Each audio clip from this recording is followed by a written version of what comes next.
sa bukod, di na ba nakasalanan ng media? Media educators and journalists called to defend press freedom. This corruption in media won't be reduced to Good evening. You are watching News Cafe on the Solar News Channel. Sitting in for Jing Magsaysay, I'm Karen Jimeno. Joining me tonight are the organizers of tomorrow's Million People March at Ayala, Ms. Pichi Tan, spokesperson for the Scrap Pork Network, and Ms. Lidy Nakpil, Vice President of the Freedom from Death Coalition. Good evening, ladies, and thank you for being here tonight. Good evening. Good evening. So we'll start off first with tomorrow. There's going to be another Million People March at Ayala. Yes. And we all know that the Million People March in Luneta was started by the whole PDAF scam. And now we also have the DAP. Yes. And, well, I guess my question would be, what do you think is wrong with this PDAF and DAP? Do you think there's really basis for these politicians involved to be held liable? Yes, I think they should be held liable for misusing those funds. PDOF is, of course, those are public funds, and the way they use it, you are actually perpetuating patronage politics. So they use it to say, they're defending it now that they are using it for scholarships and to help people with medical problems. But in return, they would be asking for the votes of these people that they are helping. So I think there's something wrong with that. And then now, what at least they are alleging is that DAP was used to influence the impeachment of Corona. And we know that those are, that is influence peddling at the highest levels of our government. And we don't want to perpetuate that kind of political tool. Okay, and Ms. Lidy, my question would be, this time they're saying that the DAP is justifiable because it came from the savings of the government. Now, the Freedom from Debt Coalition has been looking after how the government spends its money. Is this the first time that you've heard of DAP, or is it also the first time na nagkaroon ng savings yung government, this much savings? Well, actually, this is the first time we've heard it called DAP, no? But we're aware that there is a system by which the DBM and the President holds off on disbursing a certain percentage of the allocated budgets. And then, supposedly, for savings purposes, but supposedly, pag kinailangan talaga, it's going to be actually disbursed and spent. But if it is not disbursed and spent according to the items approved by Congress, it turns into a pool of funds as savings. And then it becomes the discretion of the President and, well, presumably together with the DBM, to disburse these funds on other items, on other expenses. So it's one of the things wrong with the pork system, the PDAF, this DAP, and other aspects of pork, where the disbursement is highly discretionary. It's not based on legislative process of approval according to line expenses. Rather, it's based on the discretion of whoever official is holding the fund. So that's one aspect of the pork barrel that we are against. The other aspect, of course, which these funds also reflect, is that in the case of the Congress and the Senate, the officials determining the expenses of the funds or the disbursement of the funds are not, this is not part of their mandate. No? They're supposed to be lawmakers, and yet they're being allocated significant amounts of funds for implementing programs, which is not part of their mandate or their functions as official.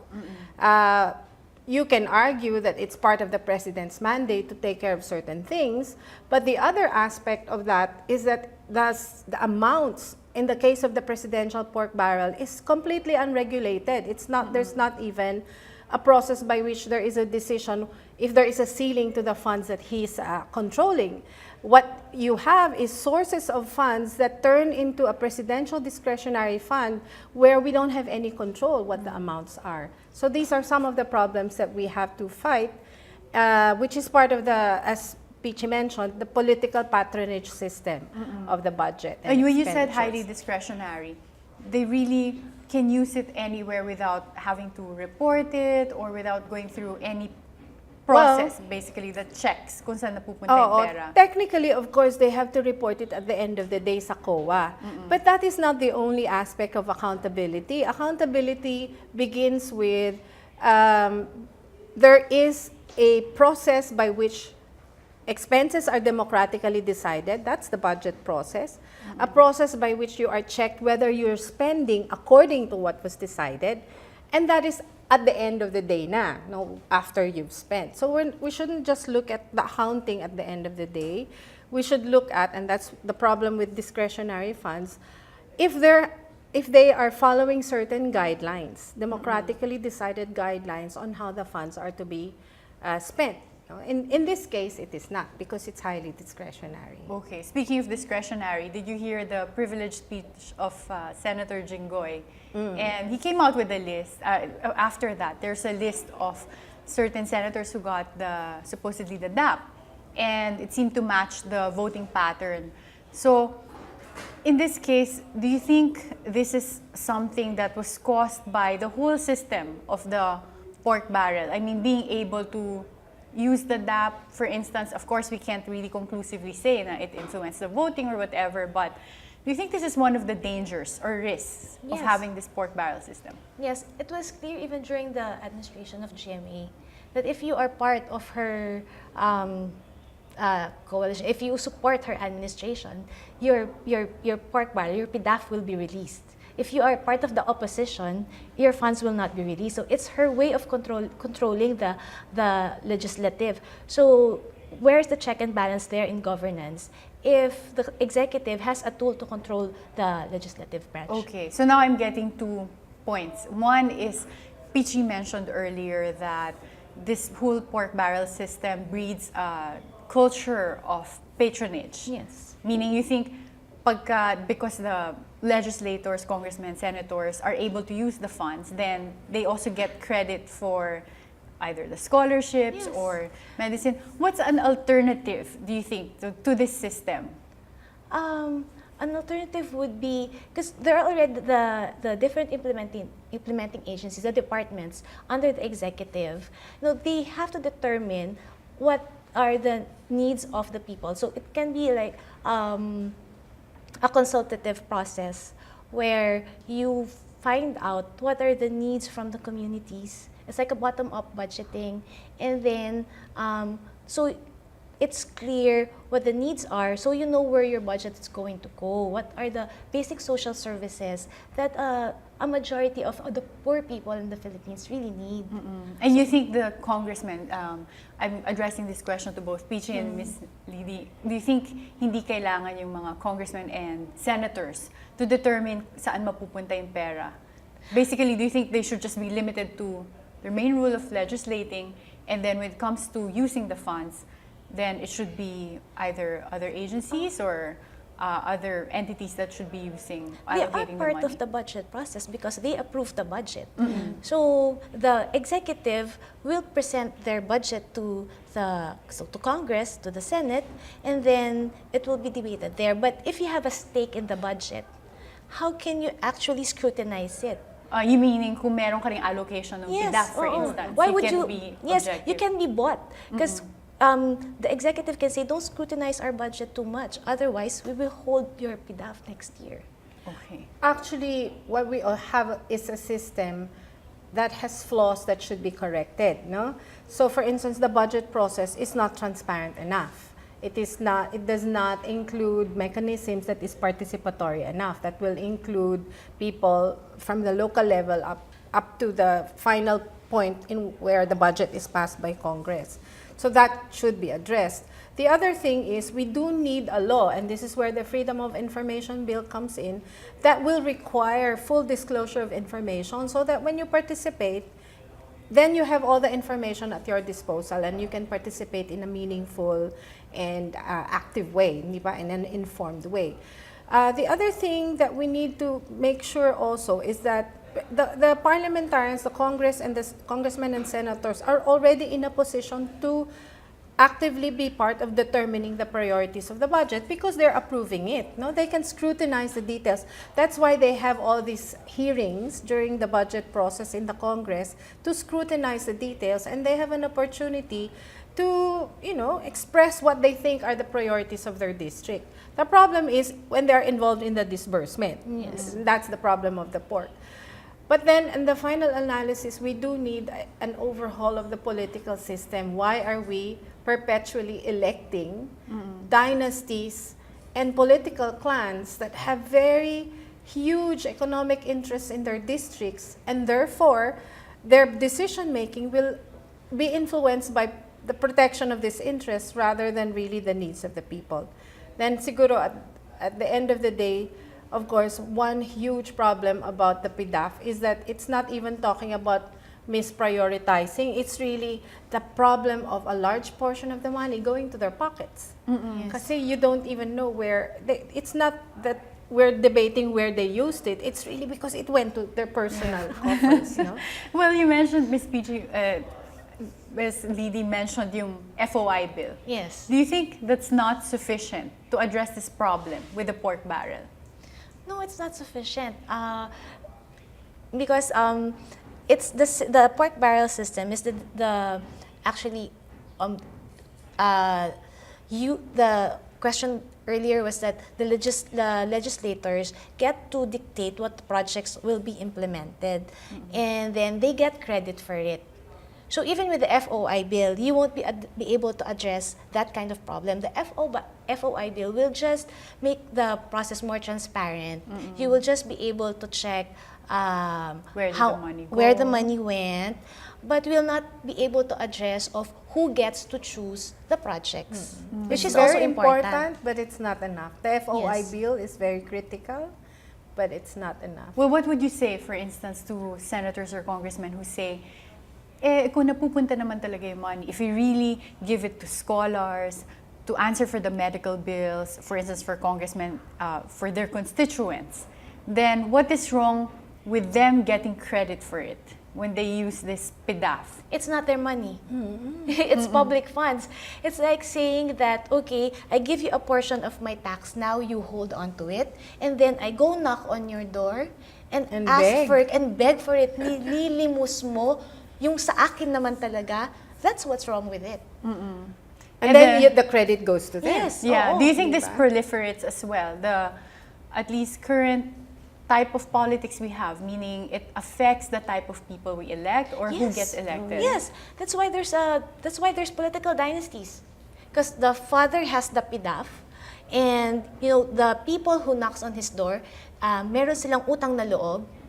So They will elect the son. and they will or the elect doctor. the son. Yes, exactly. And then for those who are corrupt, they give just a portion of their PDAF to their constituents, and the rest of it they put in their pockets, and they use that for the next election. So it's like they're investing on their future using our money. And the FOI bill cannot even, you think, it's not sufficient to monitor kung magkano yung napupunta sa pockets nila as opposed to kung ano yung ginagamit nila sa public. Well, it will help Yes. point us to where we should check. Kasi Yes. syempre, may ways sila to still cover it up, hindi ba? But if there is a legislated information disclosure policy, it will help us follow the lead kung saan posibleng napunta, anong nangyari. And that's why we're really advocating for the passage of the FOI bill. bill. But definitely, it's not the magic cure-all, no, for the Yes. whole problem. We still have a lot to discuss. Let's take a short break. News Cafe will return after these reminders. Ayan.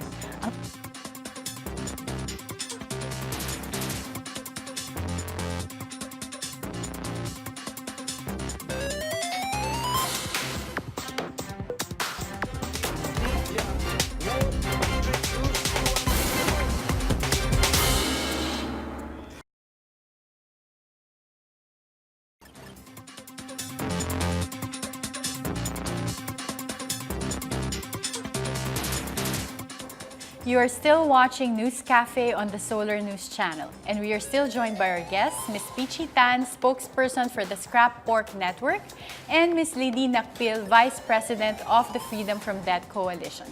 Good evening again, ladies. Good evening. And now I'm curious about the Million People March tomorrow at Ayala Avenue. And can you tell us more about this? What makes this different from the Million People March in Luneta? Well, one, we changed the venue from Luneta. And it's closer to the business Yes. center. That's one of the reasons why we chose Ayala, because there are a lot of employees there who we are giving them the opportunity to express their disgust over pork. And also, we want big businesses to make a stand already, because they haven't really spoken out about the pork issue. So hopefully, Although I think the Makati Business Club, sorry to interrupt you, but I think they've already called for the abolition. I'm not sure, but that's they it's haven't not an issued, official. It's not an official statement. Okay. No. Yeah. No. So wala pa pala from Wala the business pa, sector. wala pa. So that's one of the reasons why you put it close. Yes. Put it in Makati. Oo. And then now, unlike the Luneta rally where there was no central program, we had just pocket performances, people who would play or people who would make speeches on their Apple boxes. This time we will have a central stage, and we will have a program. Okay. So there's gonna be people speaking Yes. and performances then, meron? Yes, there are performances. Ah, So far, okay. it's going to be educational and it's going to be entertaining at the same time. Kasi baka naman kung pure speeches, they might go home after 10 minutes. So we will provide entertainment as well. Of course, And do you think you can reach more people than the Million People March in Luneta? we hope so. We've had the support of media in inviting everybody to come. But you don't have to be there to support the Million People March. We have a 7 o'clock, we call it Ingay ng Liwanag. So you gather your friends wherever you are, anywhere in the world. Okay, your friends, your office mates, your family, you light a candle, and then you get your pots and pans and you create some noise to show support for the Million People March at Ayala. So I guess it would be difficult to count those people. There won't be any cameras there, but they will show their support for the 3 calls of the Million People March, which is to scrap all pork, account for all pork spent, and punish all those who misuse their pork. So I think with that, we'll go beyond the million people, actually. And now, Ms. Lidi, this is obviously very different from your Freedom from Debt Coalition because you're more well-organized, you've been around for a long time. Do you think shows of activism or at least organization like this that are among young people or people who didn't even have a formal association before and just decide to get together to make a stand. Do you think this is very effective in terms of...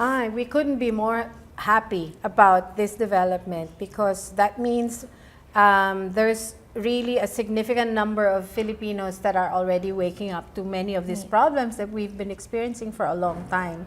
And we are here ready to help with this process because, as you said, we've quite had a lot of experience monitoring what government is doing and raising our voices about it.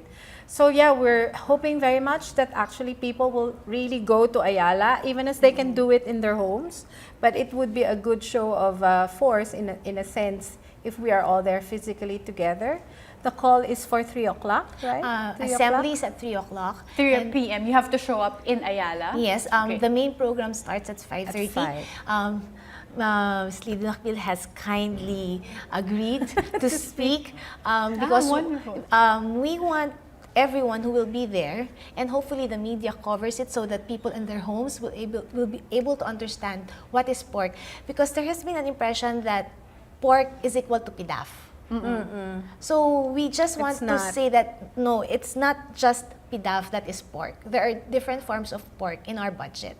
So it would be better if the experts like Ms. Lidi here and Ma'am Leonor Briones will be able to explain it to them. Of course, after that, our Scrap Pork Network will have a set of concrete calls to action addressed to ordinary citizens, to the government, and even to the president. So we will reveal that tomorrow. But for now, what we can say is that one of the calls that we have is for a citizens audit. So we want our fellow Filipinos to be involved in governance. It's not just us waiting for government to do what is right, but to make sure that they are doing what is proper for the country. Okay. And you mentioned, of course, that this is all about abolishing pork. That's why you're having this assembly. But what about people who don't understand the whole concept of pork first? Like you mentioned nga, may iba nalilito pa nga sa pork and PDAF. And those who don't have a stand yet. Do you think they also belong in this rally? Should they also go? Yes, because when they go there, they will understand the connection of pork and corruption. Actually, that's one of the things that is a bit different in this rally. The program that is going to be held at 5 o'clock will be more of an educational program, not your usual rally program. That's why I agreed to speak. I'm not very good at speaking at rallies, but because they told me it's an educational program where we can explain the issues, which is what I yung pagka-professor nyo? Hindi ako professor. Actually, I started as a citizen trying to understand what was wrong with public finance and the whole economy. No? So that's what we're going to have at 5 o'clock. An educational program where we will explain the issues. What is pork? What are the different issues? What do we need to do? So we're inviting even those who haven't made up their minds yet, as you said, may mga ganon, or those who simply want to understand to come and listen. Okay, that's good. At least it's for people as well na wala pang stand, Yes. they can learn something from this rally. That's something that viewers should take note of. What about, let's go back to the DAP, kasi this is the latest issue. It's gone beyond nga yung mga plunder cases filed against Napoles and other involved senators. Now, there was a recent plunder case as well filed against the president and some of his cabinet members. What's wrong with the DAP? I know Ms. Lydia already touched upon the fact that the spending is completely discretionary, but is there an alternative to having that DAP? The way they explained the rationale for DAP was that these were savings from 2010 and 2011, and then they used the fund to boost the economy, to accelerate spending. That's what I read anyway. So that's why I could not understand the rationale between saying that it's supposed to accelerate, speed up spending to boost the economy. And then what you do is from the executive department, you transfer the funds to the legislative department, to the legislative, and then it goes back to the executive through the implementing agencies. Isn't that a longer way? So if you really want, I could not accept that explanation, and it sounded more like an excuse rather than, a proper rationale for I can't really talk about the legal aspect of it, but for me, it did not make sense. Frankly, it's a very thin disguise for influence peddling. I don't know what they think about the Filipino people, but it's really kind of incredulous to me na they would assume that we will just take their word for it, na ganun yun. Kasi in the first place, why didn't they disclose that before? And aside from being highly discretionary, the amount of funds that are involved, and the timing, this is not actually the first time that there has been a flow of money when crucial decisions have to be made in Congress, for instance. So the whole thing, I think, is a very flimsy attempt to cover up something that people can already see.